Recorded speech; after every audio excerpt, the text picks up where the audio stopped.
አዲሱ 2026 የፈረንጆቹ ዓመት እኩለ ሌሊት ታህሳስ 31 ጀምሮ ጥር 1ን አሃዱ ሲል እንደየሀገራቱ ሰዓት አቆጣጠር ስልት ከሩቅ ምስራቅ ፓሲፊክ ተነስቶ ወደ ምዕራብ አቅጣጫ እየተጓዘ መበሰሩን ይቀጥላል። የመጀመሪያው አገር አዲሱን ዓመት ባከበረ ከ25 ሰዓታት በኋላ የመጨረሻው አገር አዲሱን ዓመት ይቀበላል። አዲሱ 2026 የፈረንጆቹ ዓመት እኩለ ሌሊት ታህሳስ 31 ጀምሮ ጥር 1ን አሃዱ ሲል እንደየሀገራቱ ሰዓት አቆጣጠር ስልት ከሩቅ ምስራቅ ፓሲፊክ ተነስቶ ወደ ምዕራብ አቅጣጫ እየተጓዘ መበሰሩን ይቀጥላል። የመጀመሪያው አገር አዲሱን ዓመት ባከበረ ከ25 ሰዓታት በኋላ የመጨረሻው አገር አዲሱን ዓመት ይቀበላል። ታዲያ የዩናይትድ አረብ ኤሚሬቶቹ ዱባይ ቡርጅ ኻሊፋ ሰማይ ጠቀስ፣ የአውስትሬሊያው ሲድኒ ሃርበር ድልድይ፣ የአሜሪካው የኒውዮርኩ ታይምስ አደባባይና የለንደኑ ታይምስ ወንዝ አዲስ ዓመትን ሲቀበሉ ከርችት ባሻገር የሚታየው ትዕይንት በርካቶችን አዲስ ተስፋ እንዲሰንቁ ያደርጋቸዋል። በጦርነት ስትናጥ የሰነበተችውን ዓለምም እንደዚሁ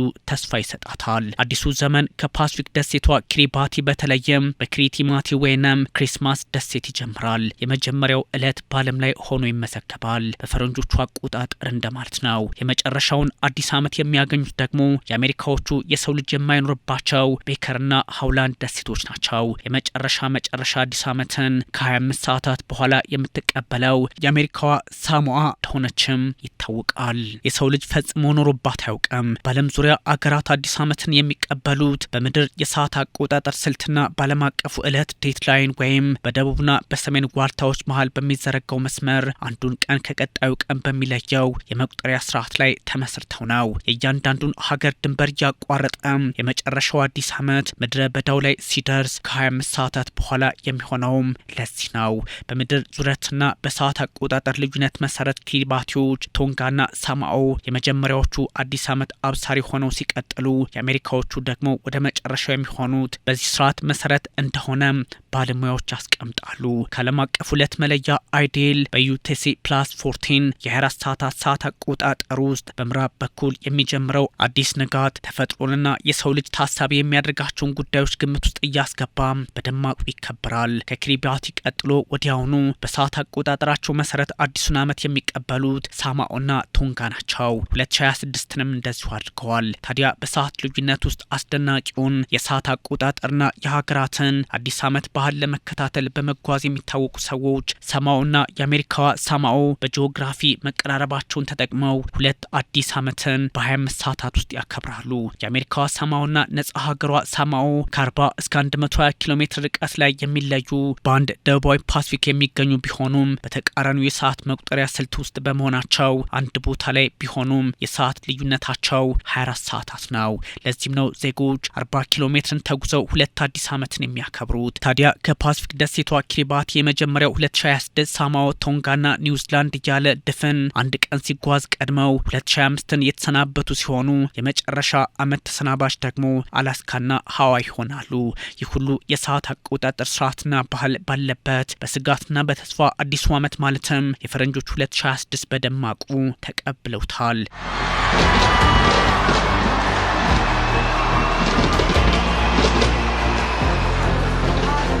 የመካከለኛው ምስራቅን ውጥረት፣ የኢንዶ ፓሲፊክን ከነገ ዛሬ አንዳች ጦርነት ይቀሰቀሳልን? የሩሲያና ዩክሬን ውጥረት ይረግባል ወይስ በርቶ ይቀጥላልን? እንዲሁም ትራምፕ ስደተኞችን ከመመለስ ይቆጠቡ ይሆንን? በበርካታ አገራት የጅምላ ተኩስ ጥቃትን ስጋት አቅፋ የያዘችው ዓለም 2026ን ስትቀበል በደማቁ ነው። በእርግጥ በርካታ ጥያቄዎች አብረው በመሪዎች ላይ ጭምር ሲነሱ እንደነበር የሚዘነጋ አይደለም። የአገራቱ የርችት ስነስርዓትና እኩለ ሌሊትን መጠባበቅ በውጥረት የሰነበተችውን ዓለም በዓመቱ መጨረሻ ለደቂቃዎችም ቢሆን እፎይታ የሚሰጥ ሆኗል። የመካከለኛው ምስራቅ አረብ ኤሚሬቶች ገልፍ ታይገር 2026ን ስትቀበል አስደናቂውን ርችትና መጠነ ሰፊ የድሮን ትዕይንትን ስታሳይ በጦርነት ነጋሪት ጉሰማ ውስጥ ያለውን ቀጠና አዲስ ተስፋ የሰጠች ያህል እንዲቆጠርለት አድርጓታል።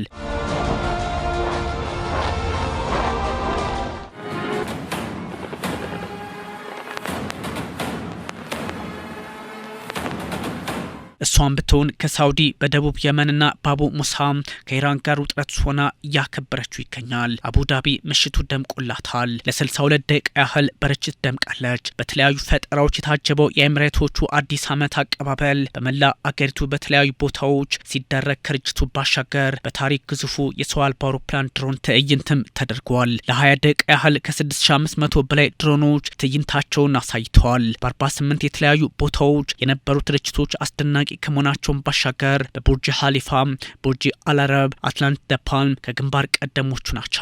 አዲስ ዓመትና የርችት ቴክኖሎጂ እስከሚባል ድረስ በዓለም ላይ ታይቶ የማይታወቀውን ድምቀት አረብ ኤሚሬቶች አስመልክታለች። ታዲያ በተኩስ አቁም ተስፋና ስጋት በፕሬዚዳንት ዶናልድ ትራምፕ የታሪፍ ጦርነትና በዓለም ፖለቲካ ላይ ማነግሶ የወጣ ትርምስ በነገሰበት ሰዓት ከኤሚሬቶቹ ባሻገር እንደተለመደው የአውስትሬሊያው ሲድኒ መርሃ ግብርም በፖሊስ ከስከዛሬው በተለየ ቁጥጥር ስር ሆኖም ቢሆን አከባበሩ እኩለ ሌሊቱን አድምቋል።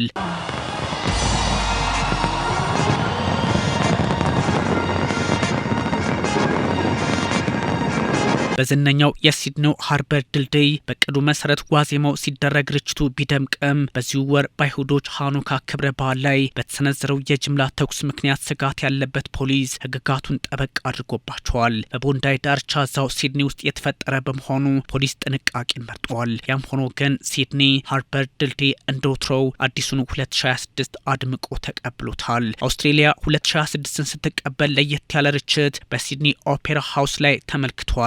ቦንዳይ ጥቃት ህይወታቸውን ያጡ ሰዎችን ለማሰብም ለደቂቃ ያህል የህሊና ጸሎት ተደርጓል። ከ40 ሺህ በላይ ርችቶች ከ5 ማይል በላይ በህንፃዎች ሙሉ ተደርገው ሲመለከቱም እጅጉን አስደናቂ ነበር። ሲድኒ በተስፋና ስጋት 2026 መቀበሏ ዓለም የተጋረጠባት ስጋት እንዳለም ፖለቲካዊ መፍትሄ ሊያገኙ የሚችሉ ጉዳዮች መኖራቸውንም ማሳያ ሊያደርጉት ይችላሉ። ዩናይትድ ኪንግደምን ብትሆን 2026ን በድምቀት ከተቀበሉት አገራት መካከል ናት። በማዕከላዊ ለንደን ታይምስ ወንዝ የነበረው ስነ ስርዓትም ይህኑ የሚያበስር ነበር።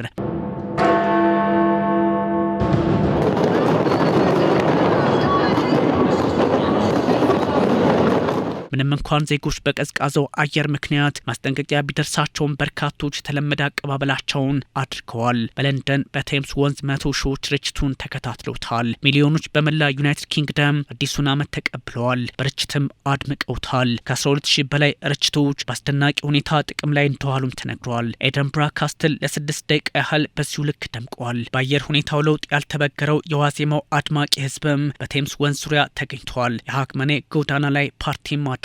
ግዙፉ አዲስ ዓመት ዝግጅት መሆኑ ነው። ቢግ ቤን ወይንም ታላቁ ደውል በመላ ለንደን ሲሰማ 2026 ተበስሯል። ቢግ ቤን ታላቁ ደውልና ለንደን አይ በአውሮፓ አዲስ ዓመት አቀባበል በዛች ቅጽበትም የትኩረቶች ማዕከል እንደነበሩ ጽሁፎች ያመላክታሉ።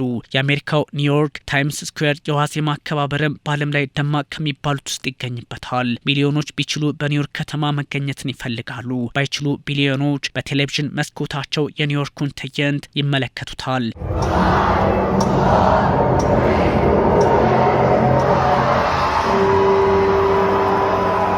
የታይምስ አደባባይ ኳስ ዝቅ የማድረግ ቦል ድሮፕ አከባበር ተጠባቂም ነው። ከ5 ሰዓት 59 አንስቶ ኳሱ ከመስቀያው ቀስ እያለ የመውደቅ ሂደት ሲሆን 6 ሰዓት በኒውዮርክ አቆጣጠር እንቅስቃሴውን ያቆማል ነው ነገሩ። ከዛ አዲስ ዓመት ሆነ ነው ወይንም ጊዜው አልፎ አዲሱ ዓመት ገባ የኒውዮርኩ ኳስ ባህል ነው። ይህ ባህልና ወግ ከ1896 ጀምሮ የመጣ ሲሆን የመጀመሪያው በ1899 እንደተደረገ የሚታወስ ነው። ከተለያዩ ቁሶች የተሰራው ኳስ በተለያየ ጊዜ በተለያየ ቁስ የሚሰራ ነው። ከዋን ታይም ስኩዌር ቀስ እያለች ስትለቀቅ አዲስ ዓመት ይበስራል። አሜሪካውያንም ከፍ ብለው ያከብሩታል ነው ነገሩ። ኒውዚላንድ፣ አውስትሬሊያ፣ ጃፓን፣ ደቡብ ኮሪያ፣ ቻይና፣ ሆንግ ኮንግ፣ ታይላንድ፣ ዩናይትድ አረብ ኤምሬትስ፣ ካታር፣ ፈረንሳይ፣ ዩናይትድ ኪንግደም፣ ብራዚል፣ አሜሪካና ሌሎች ሀገራት ዛሬ አዲስ ዓመታቸውን ካከበሩት መካከል ይገኛሉ።